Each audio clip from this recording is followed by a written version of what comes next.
Trading Chart Pattern Analysis, Part 2, second part, welcome.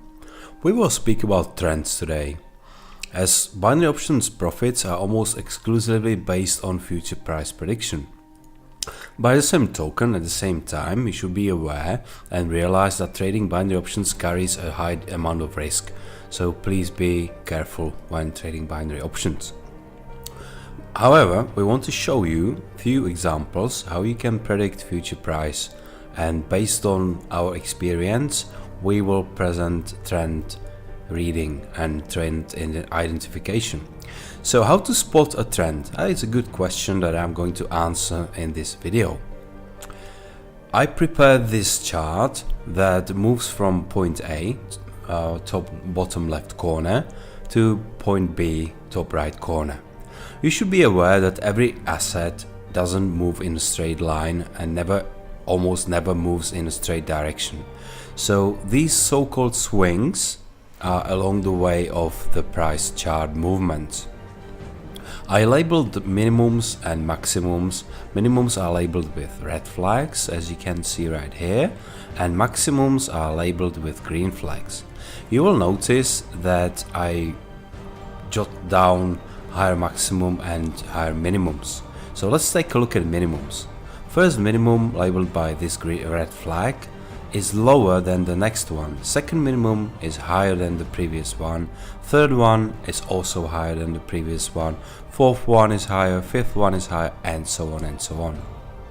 Now when we take a look at maximums, number 1, number 2, the second one is higher than the previous one, third one is higher than the previous one, and so on and so on. So now we can clearly see that we are trending, the chart is trending, and we spotted, it's not trend spotting but trend spotting, so we spotted a trend. Now we can switch back to, go back to the article and start trading. So clear trend is shown here, and it's clearly illustrated because you can see that there are almost all candles in one color, specifically in green color, because the trend is rising. The price of the underlying asset is rising and goes up. In the next following example, trend is reversed, and it's the mirror image almost of the previous trend, so it's a downward trend. Price is declining, it's dropping, it's going down.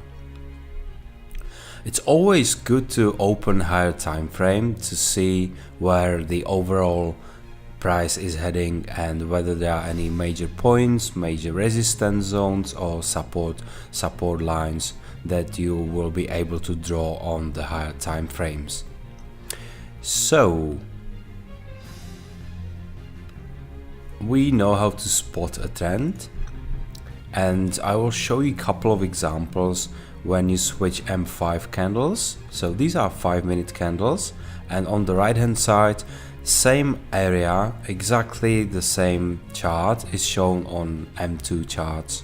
See, from 5:50 p.m. to 7:10, 10 past 7 p.m. So it's exactly the same chart area.